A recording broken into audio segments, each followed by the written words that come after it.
Let noble thoughts come to us from every side. My grateful thanks to the revered Headmaster Maharaj for inviting me to this brilliantly arranged and performed program on the occasion of the Teachers' Day today. My respectful pranam to Assistant Headmaster Maharaj and the monks assembled here, and my most respectful namaskar to the highly acclaimed faculty members of Narendrapur.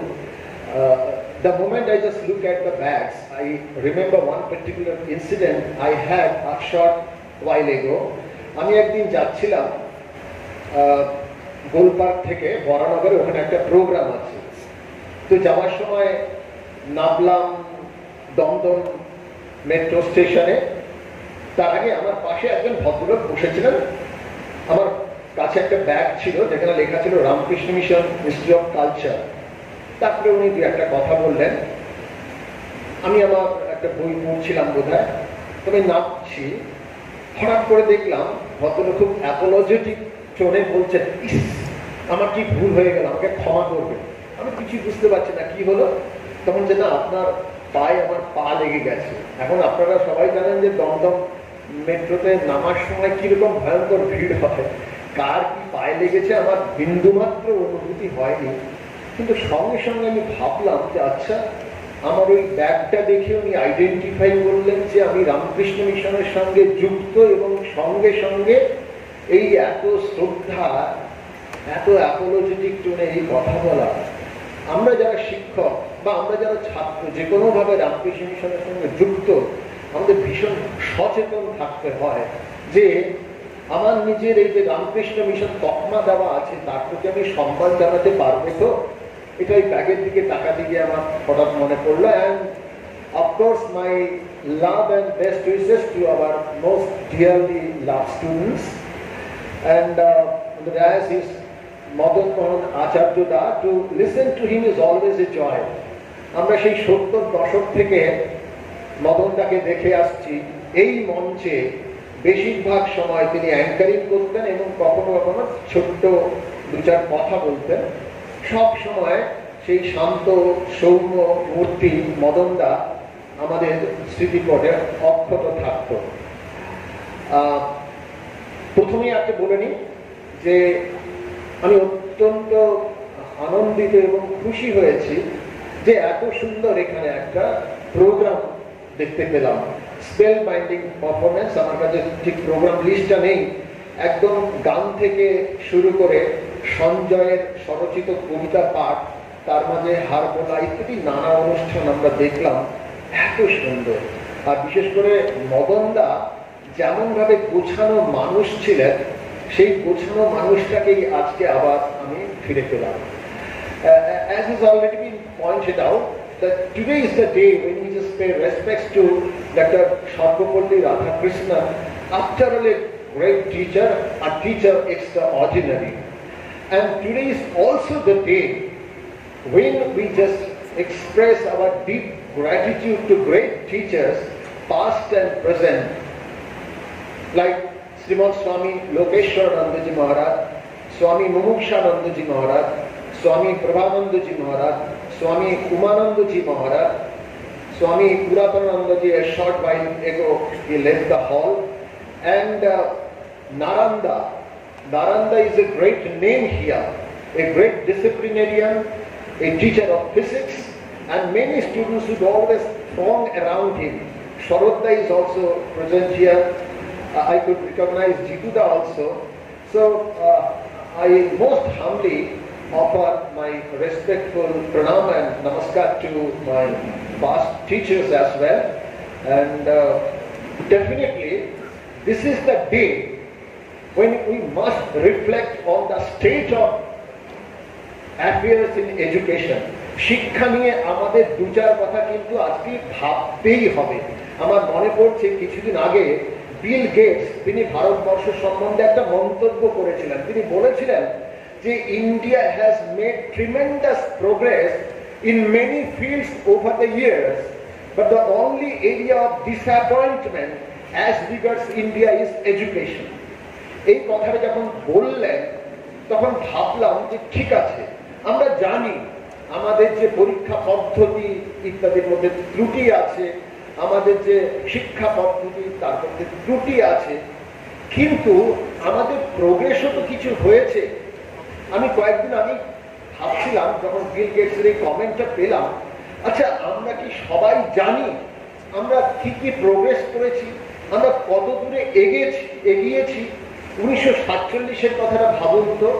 1947-এর 14ই August ইংরেজ আমাদের ক্ষত বিক্ষত করে দেশ ছেড়ে চলে গেল, এবং যাওয়ার সময় ঠিক তার আগের দিন 14ই অগাস্ট আমাদের ভারতের 9,44,555 স্কয়ার কিলোমিটার জমি সেটি দিয়ে গেল এক সাম্প্রদায়িক দলের হাতে, এবং যার আয়তন 16টি ইউরোপীয় দেশের সমান, হাঙ্গেরি, পর্তুগাল, চেক রিপাবলিক ইত্যাদির মতো।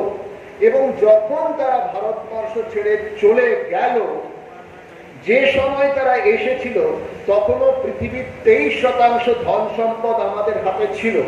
যখন তারা চলে গেল তখন আমাদের হাতে মাত্র 4% ধন সম্পদ, এবং সেই সঙ্গে সঙ্গে তারা ভারতবর্ষের 50 লক্ষ কোটি ধন সম্পদ নিয়ে ইংল্যান্ডে রওনা দিয়ে গিয়েছিল। এবং ভারতবর্ষ তখন, আজকে আমরা যে ভারতবর্ষকে দেখছি ততটুকুও নয়, এর মধ্যে 552টা প্রিন্সলি স্টেটস আছে, দেশীয় রাজ্য আছে, যার মধ্যে জুনাগড়, হায়দ্রাবাদ, ভোপাল ইত্যাদি জিন্নার প্ররোচনায় চেষ্টা করছে যে ভারতের বুকে থেকে একটা করিডোর আমরা তৈরি করব, যেটি সরাসরি পাকিস্তানের সঙ্গে যোগাযোগ করা যাবে। সেই সময় থেকেই ভারত বিরোধিতার স্বপ্ন তারা দেখছিল। কিন্তু যাই হোক না কেন, এই সমস্ত বাধা বিপত্তি এড়িয়ে যখন ভারতবর্ষ এগিয়ে যাচ্ছে, তখন আবার 1962 সালে অতর্কিতে হানা দিল চীন। বিশ্বাসঘাতকতায় আতঙ্কিত তদানীন্তন যিনি প্রধানমন্ত্রী ছিলেন, তিনি বিশ্বের কাছে অস্ত্র প্রার্থনা করলেন। তখন একমাত্র যে দেশটি ভারতবর্ষকে অস্ত্র সরবরাহ করতে প্রস্তুত হয়েছিল সেই দেশটি হলো ইসরায়েল। এবং তা জানতে পেরে ইজিপ্টের যিনি প্রেসিডেন্ট ছিলেন মিশরের যিনি প্রেসিডেন্ট ছিলেন নাসের, তিনি সঙ্গে সঙ্গে অপোজ করলেন যে এটা আপনি কিছুতেই ইসরায়েল থেকে অস্ত্রশস্ত্র নিতে পারেন না, তাতে কিন্তু আপনার সারা পৃথিবীতে বিরোধিতা বিরাটভাবে হবে। বাধ্য হয়ে সেই সময় সেটি আর আমাদের এখানে আমদানি হলো না, বন্ধ করা হলো। কিন্তু তার ফল কি হলো? পরাজিতকে কেউ শ্রদ্ধা করে না, অর্থহীনকে কেউ মানে না, যতই আমাদের বিরাট সংস্কৃতি থাকুক না কেন। ভারতবর্ষ সেই সময় বিরাটভাবে হিউমিলিয়েটেড হলো, সবাই মুখ ফিরিয়ে রইল। তারপরে যাই হোক, ঈশ্বরের কৃপায় আবার 1971 সালে আমরা সেই সময় পৃথিবীর কিছুটা সমীহ আদায় করলাম। কিন্তু আমাদের ইকোনমিক কন্ডিশন অত্যন্ত খারাপ ছিল। আমার ভীষণভাবে মনে আছে, তখন আমরা ছাত্র 70 দশকে, সেই সময় যিনি মার্কিন রাষ্ট্রদূত ছিলেন ভারতবর্ষে, রবার্ট মইনিহান, তিনি ভারতবর্ষ সম্বন্ধে অত্যন্ত কটাক্ষপূর্ণ একটি মন্তব্য করেছিলেন যে what does India export except communicable diseases. ভারতের তো একটাই মাত্র জিনিস আছে, তা রপ্তানি করে, সেটি হচ্ছে সংক্রামক ব্যাধি। আজ যদি রবার্ট মইনিহান জীবিত থাকতেন তাহলে আমরা বলতাম এই গত আর্থিক বৎসরেই আমরা কেবল আমেরিকাকে $112.47 বিলিয়ন ফার্মাসিউটিক্যাল প্রোডাক্টস, মেডিসিনস এবং যন্ত্রাংশ পাঠিয়েছি। অন্যান্য দ্রব্যের কথাটা বাদই দিলাম, যা কিনা 10 লক্ষ কোটি টাকার সমান। এবং আপনারা জানেন যে গত কয়েকদিন ধরে আমরা সংবাদপত্রে দেখেছি ডোনাল্ড ট্রাম্প, তিনি বারবার বলছেন যে ভারতবর্ষ এত বেশি রপ্তানি করছে, they sell us so many things, we could sell them so very little। অথচ এক সময় তারা বলেছিল যে ভারতবর্ষ কি রপ্তানি করতে পারে একমাত্র সংক্রামক ব্যাধি ছাড়া।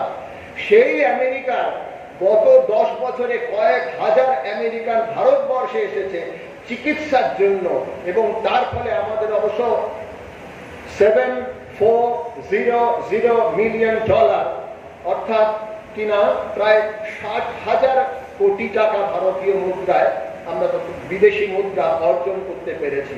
আর যে ইংল্যান্ড যাওয়ার সময় ভারতবর্ষকে ক্ষতবিক্ষত করে গিয়েছিল। যে ইংল্যান্ড 50 লক্ষ কোটি টাকা ধন সম্পদ নিয়ে চলে গিয়েছিল, যার ইচ্ছে ছিল ভারতবর্ষকে আরো কতগুলো খণ্ডে রূপান্তরিত করা, যে কারণে 70-এর দশকে যিনি মার্কিন প্রেসিডেন্ট ছিলেন তিনি একটা কথা বলেছিলেন যে ইংরেজরা বড্ড ভুল করেছে, ভারতবর্ষকে মাত্র দুটো ভাগে ভাগ করে 14টা ভাগে ভাগ করা উচিত ছিল। কয়েকদিন আগে তার আত্মজীবনীর অংশ পড়ছিলাম, সেখানে অদ্ভুত তিনি কয়েকটা কথা বলেছেন, যদিও এটা প্রসঙ্গান্তর হয়ে যাচ্ছে। তিনি বললেন যে ঠিক আছে, ভারতবর্ষ বাংলাদেশ বলে একটা দেশের জন্ম দিয়েছে, কিন্তু এই বাংলাদেশ পরবর্তীকালে ভারতবর্ষের বদহজম হবে। সেই সঙ্গে সঙ্গে তিনি আরেকটি প্রেডিকশনস করেছিলেন, আশঙ্কার কথা বলেছিলেন যে ভারতবর্ষ যদি সুযোগ্য নেতা পায় তাহলে 20-25 বছরের মধ্যে ভারতবর্ষ পৃথিবীর মধ্যে সেরা শক্তি হয়ে দাঁড়াবে। আজকে আমরা যে ডোনাল্ড ট্রাম্পের কাণ্ড কারখানা দেখছি সেটি আর কিছু নয়, একটা ওই নিক্সনের যে আশঙ্কা, সেই আশঙ্কা যাতে না থাকে তার জন্য সচেতন থাকা। আমরা ইংল্যান্ডের কথা বললাম, যে ইংল্যান্ড আমাদের ধন সম্পদ নিয়ে চলে গিয়েছিল এক সময়, সেই ইংল্যান্ডকে পরাজিত করে দূরে সরিয়ে ভারত এখন India is among the top 5 economic powers in the world and braving so many hazards. India is still the fastest growing major economy in the world. একটা সময় ছিল, যারা বয়োজ্যেষ্ঠ আছেন তারা নিশ্চয়ই মনে করতে পারেন, বিশ্ব ব্যাংকের প্রধান ছিলেন রবার্ট ম্যাকনামারা, বহুদিন ধরে ছিলেন। তিনি একটা কথা বলেছিলেন যে India would always survive on foreign aid, on the aid from the west. Bharatvarsha ততদিনই বেঁচে থাকবে যতদিন পাশ্চাত্য ভিক্ষা সাহায্য করবে ভারতবর্ষকে। আর আজ আমরা সবাই জানি যে যখন ইউক্রেন এবং রাশিয়ার মধ্যে যুদ্ধ হয়েছিল, তখন বিভিন্ন দেশ ইনক্লুডিং ইউরোপিয়ান কান্ট্রি চাল চাই গম চাই বলে আর্তনাদ করেছিল। তখন ভারতবর্ষ জরুরি ভিত্তিতে 12টি দেশকে 18 লক্ষ টন গম দিয়ে সাহায্য করেছিল। এবং সেই ভারতবর্ষ এখন গম এবং ধান উৎপাদনে বিশ্বের মধ্যে দ্বিতীয় স্থান অধিকার করেছে। and India is the greatest exporter, largest exporter of rice to the world and the second largest exporter of wheat. এই হচ্ছে আমাদের ভারতবর্ষ, আজ এগিয়ে যাচ্ছে। কিন্তু দুর্ভাগ্যের বিষয় এইখানে যে আমরা আমাদের ভারতের অগ্রগতি সম্বন্ধে জানি না। আমি কয়েকদিন ধরে এই বইটা একটু পড়ছি। এই বইটি হচ্ছে উইলিয়াম ডারলিংপলের the golden road, how ancient India transform the world. আমি পূজনীয় হেডমাস্টার মহাশয়কে অনুরোধ করব আমাদের লাইব্রেরিতে এই বইটা আনানোর জন্য। শিক্ষক ছাত্র প্রত্যেকেরই এটা পড়া উচিত। এই বইতে তিনি বিরাট রিসার্চ করে, মাত্র 482 পাতার এই বই, এই বইতে তিনি মেন যে কথাগুলো বলেছেন, খুব সম্প্রতি রিলিজ হয়েছে 2024-এর অগাস্ট মাসে। এই বইটার মূল প্রতিপাদ্য বিষয় কি? এই বইটার মূল প্রতিপাদ্য বিষয় হচ্ছে এই রিসার্চ করে তিনি দেখিয়েছেন, তথ্য সমৃদ্ধি মাধ্যমে দেখিয়েছেন, India was two everything that happened in the ancient world. বইটির নাম the golden road, how ancient India transform the world.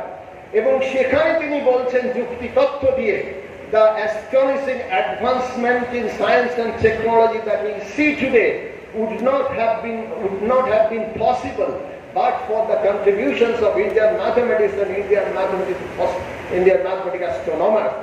সেই সঙ্গে সঙ্গে তিনি নানা উদ্ধৃতি দিয়েছেন। আমি কালকেই দেখছিলাম একটা অদ্ভুত উদ্ধৃতি, সেখানে আছে যে স্পেন দেশের সমসাময়িক একজন সেভাক, তিনি লিখছেন যে Indians over the years, over the centuries are respected for their wisdom. এই কথাটা তিনি বলছেন। এবং সেই সঙ্গে সঙ্গে বলছেন, the first country to have cultivated science is India. How many of us know about it? যেটি তিনি এখানে দিয়েছেন। এবং দুঃখের কথা কি জানেন, কিছুদিন আগে একটা বক্তৃতা দিয়েছিলেন মিশেল ডেনিনো। তিনি হচ্ছেন French born person, but very recently he has taken Indian citizenship. তিনি একটা বক্তৃতা দিয়েছিলেন, why be proud of being an Indian, and he referred to 12 great achievements of India for which every Indian should be proud of.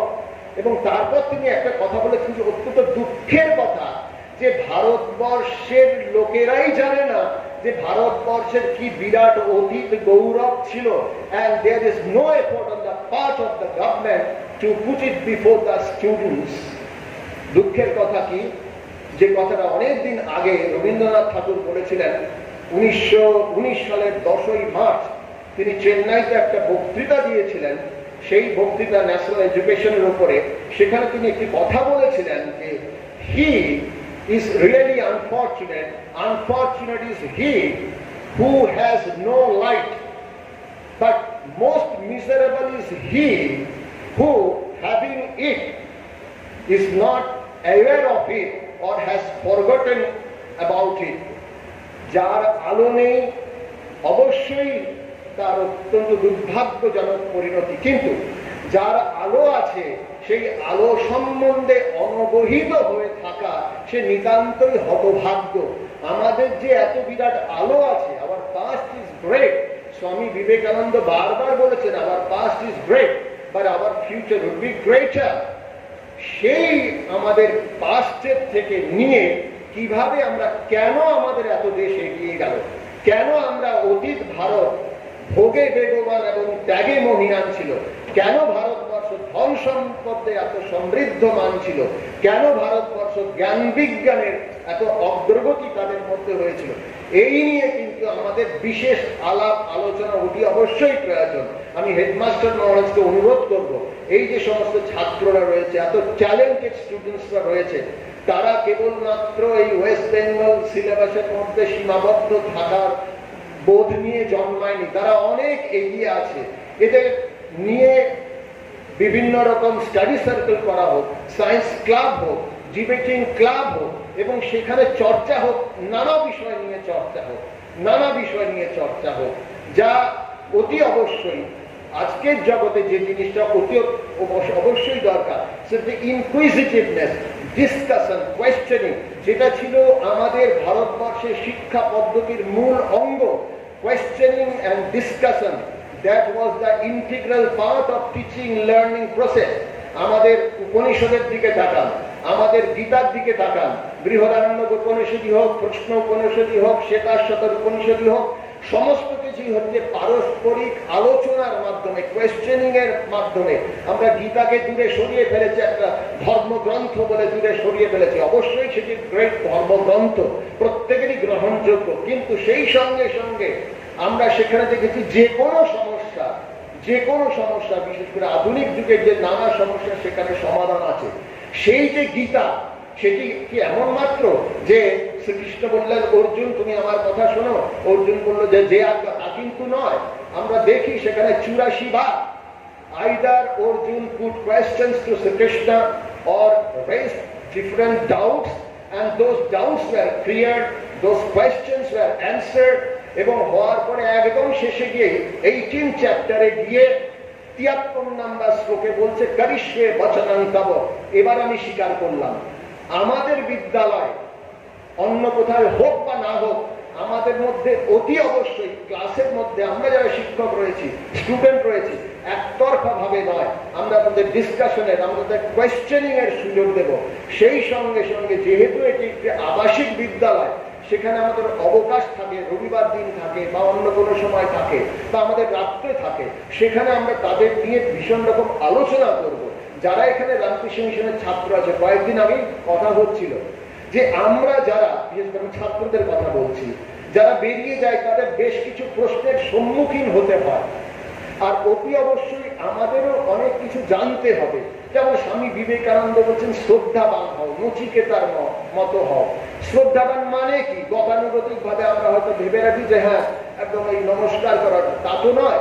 শ্রদ্ধার কথাটা কি অর্থ? শ্রদ্ধার কথাটা অর্থ যে আমি যা সত্য বলে জেনেছি তা আমি করবই, আমি যা যথার্থ বলে ভেবেছি তা আমি করবই, এবং তার জন্য প্রয়োজনীয় শক্তি এবং আত্মপ্রত্যয় আমার মধ্যে আছে। Dignity in oneself, dignity in ওয়ানসেলফটা কি? ওয়ানসেলফ আমার স্বরূপ। বারবার স্বামী বিবেকানন্দ এই কথাটা বলছেন। আমাদের জানতে হবে কেন স্বামী বিবেকানন্দ বলছেন তুই সর্বগ আত্মা, এটা চিন্তা কর। আমি যদি নিজেকে একজন আত্মা বলে ভাবি, আমি স্টুডেন্ট, বেটার স্টুডেন্ট হবো, আমি টিচার, বেটার স্টুডেন্ট হবো। Why did Swami Vivekananda say let's discuss, let's discuss? আর দুটি কথা বলে আমি ছেড়ে দেবো। সেটি হচ্ছে যে প্রশ্ন ওঠে মাঝে মধ্যে, আচ্ছা স্বামী বিবেকানন্দের বক্তব্যের মূল সুর কি?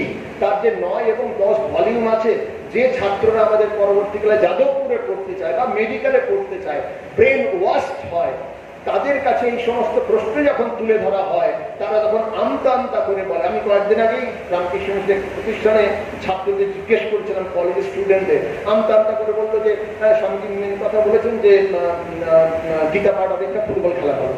কেউ বলছে যে ম্যান মেকিং এডুকেশন, কেউ বলছে জীব প্রেম করে যেই দল সেই দল সে বিদেশ্বর, এডুকেশন ইজ দ্য ম্যানিফেস্টেশন ইত্যাদি। এই যে parroting, we can't afford to parrot. আমরা আমাদের আর্গুমেন্টস দিয়ে, আমরা আমাদের কনভিকশন দিয়ে আমরা বলবো যে হ্যাঁ, স্বামী বিবেকানন্দের মূল টিচিং কি। এবং সবচেয়ে আনন্দের কথা যে স্বামী বিবেকানন্দ যে স্পষ্ট করে গেছেন তার একটা চিঠিতে নিবেদিতাকে, সেখানে বলছেন যে my ideal indeed can be put into a few words, that is to preach unto mankind their divinity and how to make it manifest in every movement of life. Let's discuss on this point. আর বিদেশে যে সমস্ত আমাদের ছাত্ররা যায়, সেই ছাত্রদের অনেক সময় সম্মুখীন হতে হয় যে ঠিক আছে তোমরা হিন্দু, তোমাদের হিন্দু ধর্মের মূল সুখটা কি? আমি একজন মুসলমান, আমি বলতে পারি যে আমার ধর্মের মূল ছিল লা ইলাহা ইল্লাল্লাহ মুহাম্মাদুর রাসূলুল্লাহ। আমি একজন খ্রিস্টান, আমি বলতে পারি যে আমার কলমা বা আমার মূল সুর হচ্ছে I believe in Jesus Christ the only son of God, I believe in God who created hell and heaven, I believe the Holy Spirit. তোমার কি? ছাত্ররা চুপ থাকে, বলে এটা তো আমাদেরকে বলা হয়নি, আমরা তো জানি না, এটা আমাদের জানতে হবে। স্বামীজি যে ওই যে কথাটা বললেন যে প্রত্যেকের মধ্যে অনন্ত শক্তি, অনন্ত সম্ভাবনা, দেবত্ব নিহিত আছে, সেটাই হচ্ছে ভারতবর্ষের অধ্যাত্মের, ভারতবর্ষের সনাতন ধর্মের মূল সুর।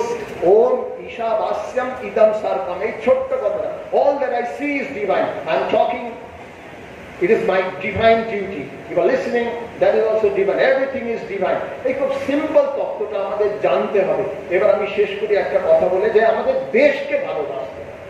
একটা কথা চিন্তা করুন যে আজ পর্যন্ত পৃথিবীতে 5টি সংস্কৃতি এবং সভ্যতার জন্ম হয়েছে, Hebraic, Hellenic, Chinese, Maya and Indian civilization or culture. Where is Maya civilization? ইতিহাসের অতলান থেকে তলিয়ে গেছে। Where is Hebraic? Where is Hellenic? ইতিহাসের পাতায় আছে। চীন তার ভূখণ্ড নিয়ে বেঁচে আছে, কিন্তু তার সংস্কৃতি আজকে নেই। Why India is still there? Why Indian culture and civilization is here? What is the secret of entrusted power of India? এই সম্বন্ধে কি আমরা জানবো না? অতি অবশ্যই জানবো। আর এই দেশকে ভালোবাসবো না? পৃথিবীর সর্বাধিক হিন্দুর মাতৃভূমি, বাস্তবিকই দ্বিতীয় সর্বাধিক মুসলমানের জন্মভূমি, প্রায় 3 কোটি খ্রিস্টানের জন্মভূমি, এবং যে দেশের বিভিন্ন প্রান্তের মানুষ 122টি ভাষা এবং 16 উপভাষায় কথা বলে, এবং যে দেশের রাজনৈতিক দলের সংখ্যা হচ্ছে 2522, এবং তার চেয়েও বেশি বিভিন্ন ধর্মীয় সংস্থা রয়েছে, এবং পৃথিবীর মধ্যে সবচেয়ে মন্দির এবং মসজিদ এই ভারতবর্ষে রয়েছে, অথচ সেই দেশ এখনো ভারতবর্ষের বুকে জীবিত আছে। এই ভারতবর্ষকে আমি ভালোবাসবো না? এই ভারতবর্ষকে আমি জানার চেষ্টা করবো না? আমার একটাই কথা, আসুন আমরা এই ভারতবর্ষকে জানি, আমাদের ভারতবর্ষের কেন এত গৌরব গাথা অতীতে ছিল, ভবিষ্যতে আরো কত এগিয়ে যাওয়ার সম্ভাবনা রয়েছে, সেই সম্ভাবনাকে নিশ্চিত করার দায়িত্ব আমাদের হাতেই আছে। এই স্বীকৃতি দিয়ে আমরা আমাদের আজকের এই শিক্ষক দিবসে আমার ছোট্ট বক্তব্য শেষ করছি। পুনরায় সবাইকে আমার শ্রদ্ধা, শুভেচ্ছা, ভালোবাসা।